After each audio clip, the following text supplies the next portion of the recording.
Aloha Soul Family. So Ohana, welcome in. Kapualani here with your timeless reading.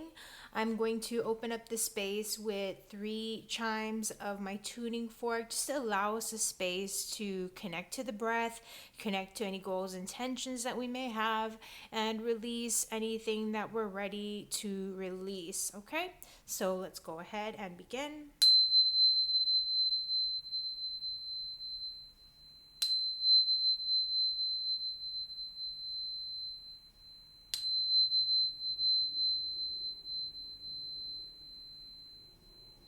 All right. Well, I hope that this finds you doing well so far. And if you're struggling or if you're not doing so well, just know that I am sending loads and loads of light and energy healing, energy support your way. So let's see what we have for us this week. And just as a note of thanks to my subscribers, thank you so much for continuing to show up and just to be here, be present. And if you are new, I invite you to subscribe, as if that resonates, of course. Liking, commenting, subscribing. It just helps me to connect even more clearly to your energy. But let's see what we've got here. Okay, Spirit, what do we need to know this week? Right away, we've got the Eight of Pentacles and Justice. All right. So there are some things that may be in a state of review, some things that Spirit has been calling for you to take a bit of time, slow down, and again, review. For whatever reason, that's what's coming through. The scales of balance are needed right now, is what I'm getting. And really taking a look at the work, the manifestations, the effort that you have been putting forth so far, so that you can just have a sense yourself of saying, are the actions that I'm taking, are the actions that I have been taking in alignment with my highest good, with the greatest good of everyone involved? Okay, so that just part of it, as well as really looking at karmically how far you've come.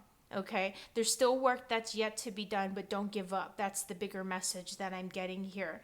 All right, and this is also partly the energies that you are evolving beyond, is what I'm hearing. It's energies that you are moving past. So where you may have felt the need to slow down, the need to go back over and revisit your work, revisit your efforts, revisit the steps that you've taken, for the benefit. It's for your own benefit. Okay, you've come very far as it is. All right, you've come far as it is. And so the amount of effort that's necessary and needed is not going to be exactly the same as it has been thus far. You're 8 steps out of 10 steps the way there in terms of the completion of the cycles. And so whatever may feel as though things have been slowing down, or whatever may feel as though Spirit's kind of just, taking, it's a moment of pause, it's a moment of recalibration. There may be certain documentations, contracts, possibly even things dealing with legalities, and if not actual like legalities, I feel that it's about the details. Something about the details and going back over the details is going to be pretty important, or at least it has been thus far. So where is this all leading up to? What is the greater message here? Let's see. And by the way, there will be a part 2 to this video for those who are new that don't know. In my extensions, kapualani.com/extensions. We've got the 8 of Wands reversed. So we've got 8 of Pentacles, 8 of Wands. And by the way, with Justice, it's Libra energy. All right, just for those who may be curious about that. So again, things are not like what is working antithetically, if anything, or what is, it's a moment to slow down, to pause, be mindful of the people, places, experiences that are surrounding you, in terms of recognizing how it's been affecting your energies, whether in a positive way or in a negative way. I feel like, with this 8 of Wands, generally in the traditional Rider Waite, there's these wands that are moving forward, these arrows that are shooting ahead in another version of the tarot. And in this case, with it going in reverse, I don't know if I almost see a treadmill, and like like someone slipping and kind of going whoop, so just be mindful not to rush into things. Yeah, Nine of Wands, you want to slow down. This is a moment again of pause that we're taking. Don't be hasty in your decisions. There may be some frustrations. There may be a need again to revisit and review again the steps that you've taken to get to where you are. With the Nine of Wands, there's something here. I'm looking at these black and white wolves in terms of independence, in terms of, I don't know why, but the words potentially even isolation or solitude, the yin and yang. Okay, so there's a balance again. There's something here significantly with the balancing of things and certain polarities that may be coming through right now. There may be a part of you, I'm getting that, what may have felt like, I don't know, like you're reaching the top of a hill. It's not that it's all downhill, but you're like, oh, I figured I reached the zenith point. I reached the top of something, and now it should all feel pretty downhill from here. But why is it feeling like a drag? Why is it feeling like maybe it's not necessarily that you even have resistance. It may feel as though you're up against some form of resistance, or like with this Page of Wands, that's new beginnings. There's new beginnings there. That one left itself out in the reason. Oh, look, we got Death reversed. So there's something here there's something that is feeling very much resistant. Spirit's bringing to my attention the planetary alignments that we will be seeing in this week. And I know that this is a timeless reading, but so whenever you're watching this, always take what resonates, leave the rest behind. But these alignments that we're having, I don't think that we've had them. We haven't seen them in our lifetime, or even maybe, I don't even know if it's like in the history of humanity or something like that. But the point is, there are a lot of big pieces that have yet to be moved out of the way, is what I'm hearing. So try, there may be a part of you that's wanting to get to the end, or wanting to get ahead of yourself, wanting to move forward. It's almost like being stuck in tar, or like things are moving like molasses or something like that, is part of what I'm feeling. But take this slow down, and whatever these shifts are, there's something with the underbelly of things. This is Scorpio energy. There's something with the underbelly that's being revealed right now. Okay, so Spirit, and let's go back to this Prince of Wands before I just kind of move forward here. You are preparing for a new beginning, but we've got Eight of Wands, Nine of Wands. We've got the Ten of Wands before the Prince of Wands. And so there's something here about not skipping over a step. There may be a certain ending that you're able to overcome, because you had that Death card, and then for whatever reason, like Prince of Swords, we're not going to pay attention to that. Sorry about that. I was thinking of the Death card when it was on the bottom, but I just obviously, like what I was just saying, skipping ahead of myself. So there's this need to sort of slow down your focus. Like you may want to just skip to the end of the book, or you might want to skip through this chapter and on to the next one. But there's something significant here that Spirit is saying, don't rush, use this time. It's not just to plan ahead, but to make sure that you're tying up loose ends, to make sure, like with the Nine of Wands. 9 is all about reflection, right? And we've got the 8, so 9 and 8 are like review and reflect on not just how you got to where you are, but what lessons have you learned, so that you're not running through like if you're going through, and maybe you've heard me say this before, but if you're playing a video game, if you're doing an obstacle course, when you're doing it for the first time, when you're going through it, when you're playing the game for the first time, you don't really have a sense of things just yet. But the more that you play, the more that you practice and engage, the more that you'll start to pick up the rhythm, and you'll start to see the patterns, and you'll start to learn lessons about, okay, like we're not just going to plow through this part of the obstacle course or the game. We got to wait. There's a timing to all of this, and then you can go through. And so in allowing for that, there's going to be, like when I see this Page of Wands, more enjoyment, a zest for life will be returning. This is a time also with this energy here I'm seeing with the sunflower, the sun, sun, the lion, the Leo energy coming through. There's a lot of this fire that we're seeing here. And, obviously, and so it's about actions. It's about what's motivating and inspiring you into action.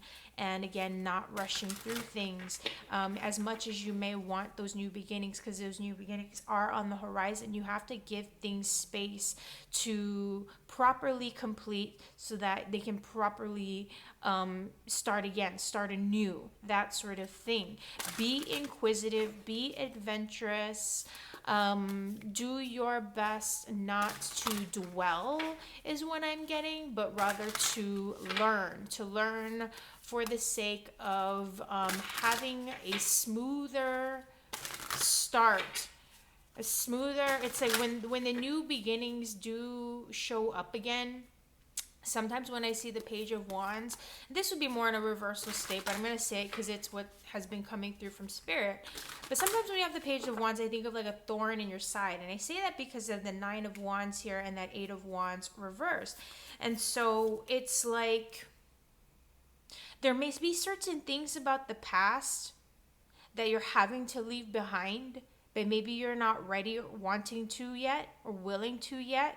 And even if you're willing to, there's a part of you that's, again, it's struggling to come to terms and make peace with it.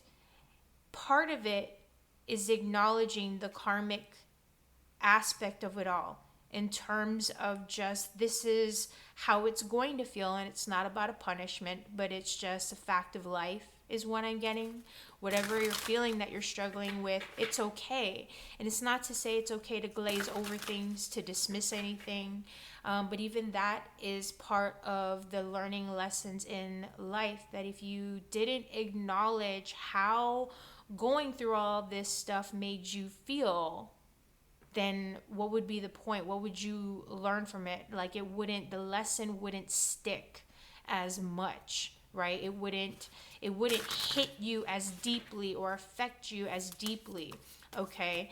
And that's part of where, again, even if you are feeling, just beat up, exhausted, tired with all of it, is what I'm hearing. There will still be a new beginning. There will be something new to look forward to initiate a new way of doing things and seeing things, because you've taken the time to learn those lessons and to acknowledge the steps that you've taken to say, okay, I see where I maybe have misstepped. I see where I could do better. And so therefore you do better. Right? And there is this enthusiasm about the future. But again, in order to get there, we've got just give yourself a little bit of wiggle room, give yourself a little bit of time. So Spirit, what's coming up? What can we anticipate with those new beginnings? Look at that. The Nine of Cups, wishes and fulfillment. So you have 2 8s, 2 9s. Okay. Again, part of what I'm getting here before I go to this Nine of Cups is don't rush to complete something. Give everything its due diligence. Give yourself due diligence. Give the completion of finishing something up its due diligence. Try not to, again, rush ahead of things. You might feel as if you're in this pain point, but the scales of balance are going to be working on your behalf. It always works in your highest good, okay? Everything works in my highest, greatest good. You can go ahead and say that, acknowledge that mantra now. But the Nine of Cups, eventually, part of all of this, the new beginning, so that you can actually get a sense of fulfillment, okay? Wishes and fulfillment, so that you can feel a sense of, how should I put this? I don't know why, but the word independence is coming to mind, which is what I sometimes associate with the number 9. Okay. But in this case, with this Nine of Cups, it's something that you're going to be wanting, this new beginning, this new way of seeing things, of doing things. It's something that you're wanting, that you're going to be welcoming in. It's something that will help you to feel a lot better about, like, why did I go through all of these things that I went through? Not just, okay, what have I learned? What am I taking with me? But there's some sense of, you know, when you get that understanding, it's like, even though something may have taken longer than you had wanted to, or maybe you didn't get everything out of it that you had wanted, when you understand why you went through everything, there's some kind of solace that's there. So there's some kind of, it balances things out in the end. But what is, with this Nine of Cups, what can we expand on with this Nine of Cups, Spirit? What are the wishes and fulfillment that we're going to be seeing here? The Six of Pentacles, yeah, it's the exchange. Like I said earlier, like when we have the Six of Pentacles, it's all about looking at, where you have put in the effort, your long-term investments. You're starting to see the results. You're starting to see the developments, the rewards that are coming through. So it is a balance, okay? A relationship between the giving and the receiving, the give and the take, about the effort that you put in and what you get from it. Okay. And so even though, again, there may be certain aspects of just your experience that, again, it hasn't, maybe it's taking a little bit of time. Maybe you thought you're further along, and it's not that you're far behind, but you wanted to be further along than what you are. You wanted it to be the 10 of Pentacles and not the 8 of Pentacles. You're like, I'm tired of working on this. But guess what? You don't have to keep putting in the same amount of effort. You can start to let go a little bit. Use this time again to reflect on your steps so that you can shift gears, see things in a new way, and continue to move forward and onward toward completing those cycles, because you will get something back. Something's going to be revealing itself, is what I'm hearing, in terms of you, again, gaining a sense of gratitude and appreciation, a sense of fulfillment over how far you've come.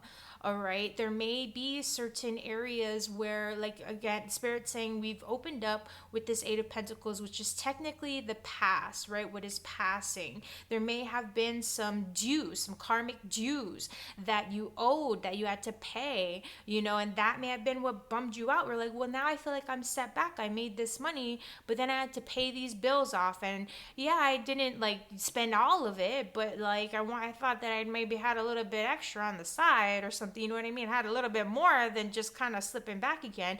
But Spirit's like, listen, so then what have you learned about it? Like, for example, making a bit of money, right? And you have your budget, but then you're like, oh, well, I have enough money. So you go a little bit over budget, and you're like, oh, wait, now I'm back to square one. And then it's like, okay, but now that's where Spirit's saying, but now that you've learned, right, what not to do, and what it's like, okay, you think it's a little bit here and a little bit there that you're giving away, or that you're doing, or that you're spending, and then what did it, you know what I mean? Even though, like, you're gonna be okay, it's gonna be okay, you have this new perspective to work with now. All right. And you will see some gains, and it's going to be tangible gains. All right. Not everything is a loss. And so, like, let's just say if it is about finances, for example, you may have had to spend a little bit more, or you may have unintentionally spent more or done more or whatever it is than you had intended. Maybe you're feeling a little bit exhausted, or maybe you wanted to do more, but you're just too tired. Maybe it has nothing to do with spending. Maybe spending is spending your energy. You feel spent, for example, even if it's about a relationship or something along those lines, where you're like, well, I was expecting this and I was hoping for that, and I really, put myself out there, and I'm just feeling tired, and like, what is it? What have I done? You know what I mean? What is it? What have I gained here? And here's the thing, it's something internal. Okay, it's something internal, an internal reward. Then in acknowledging that, and in allowing yourself to say, aha, okay, I'm going to look at this a new way. I'm going to approach things from a new perspective.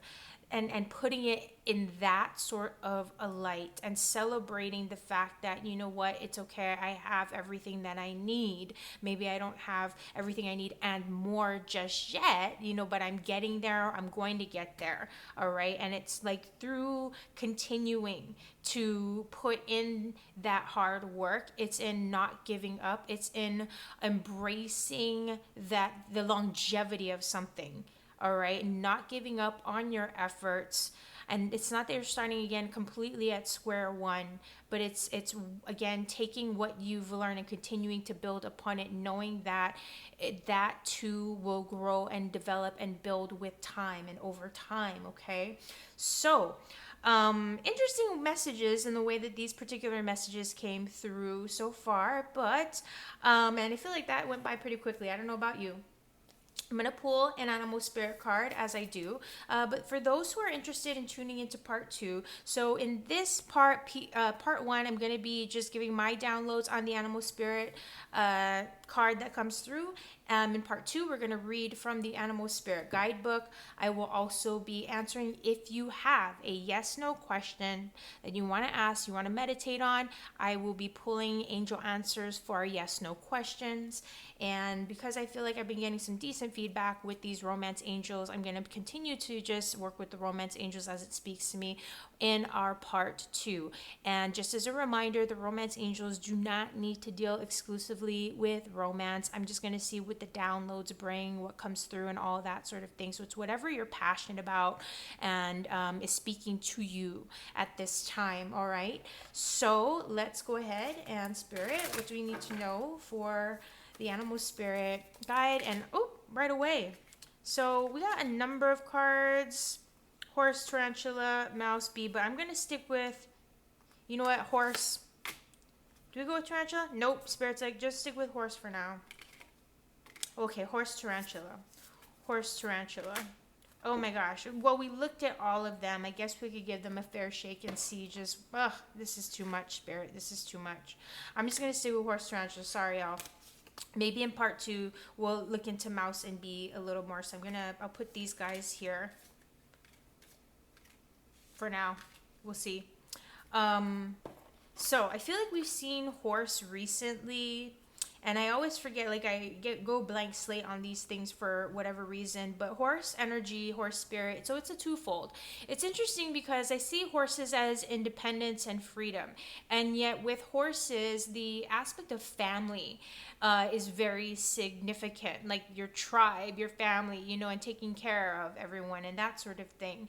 I'm drawn to, just in the wild unknown version of, there's a horse that represents the chariot, for example. So that's all about balance, of course.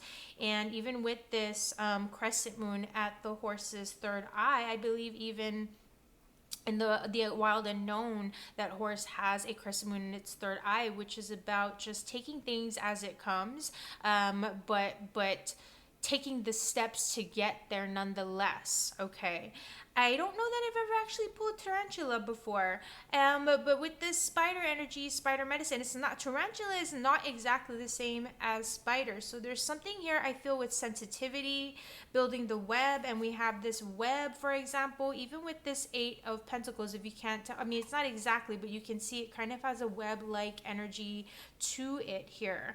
And there's even a horse in this depiction as well. I know there's a number of other animals here, but I just think that's very interesting. So, I'm going to have to see a little bit, and please forgive me, I don't mean to just kind of blank out here, but with this tarantula, I mean, I get this energy of, because of I just think of lightness in terms of the approach. I feel, again, it's about sensitivity as well, receptivity. I'm thinking, because I go back to like the webbing of things, everything coming back to center. I'm tuning in here and just seeing what guidance Spirit's just giving me, just in the downloads of both of these cards, horse and tarantula spirit. Okay. There's something about also being observant. There's sensitivity and observant, psychic, just receptivity to the energies in your environment. And it's like this energy of being reactive versus responsive, or it's like taking the reins in a way and asserting yourself. I also think of, for whatever reason, Spirit showing me a tarantula, like, when you see tarantulas in like depictions or movies, they're always kind of like scurrying away from something, or they, I don't know. I don't want to sound, what's the word, basic, or obvious, but like not getting spooked out so easily. That's where it's about being responsive versus reactive, is part of what I'm, just present to here with these energies. So, I feel like we're gonna leave those off there. I may explore these with mouse and bee, which, you know what, while I'm at it, I may as well just go into this. Sorry about that, guys. But with mouse energy, there is this energy of same thing with being sensitive, worker bee. I feel like this is like, just find that balance between okay, there's success that comes with the bee, there's victory that comes with the bee, and maybe it's in scrutinizing, because with mice and mouse energy, I believe that the word scrutiny is a key word potentially. Could be wrong on that, so we'll have to see what happens when we look up the definition of that. But with the justice card, thank you, Spirit, that's where I'm thinking of the mouse in terms of scrutinizing things, with the grains of sand and the side, and the scales balancing, and seeing that things are weighing out evenly and so forth. And I just think of the sweet, and I say this sometimes when I see the bee, the sweetness of life with the honey. I also, for whatever reason, try not to be too easily annoyed, because I get this energy of like, because these are smaller, there's the rodent energy and the buzzing here of something that's trying to get your attention. And the similar thing with being non-reactive, because we see a mouse, we see a tarantula, it's like, you get kind of spooked or freaked out or whatever, that kind of a thing. So, let's see what the book definition brings. But just again, as a reminder, I'm going to put these guys here since I will be looking at all four of them. I just decided we're just going to do it. May as well. It's what happened. So we're going to go for it. But yeah, so we're going to look at, again, these cards, the book definition in part 2. Those who are interested in continuing on in part 2 to see what other messages we get, maybe look at some timing, some deeper insights here, and so forth. Again, it's kapualani.com/extensions, and you can also visit my website, kapualani.com, to schedule a session of your very own. I offer live and pre-recorded readings. But otherwise, I will leave a link to part 2 in the description box below and in the comments. So thank you so much, and I will see you in part 2 for those interested.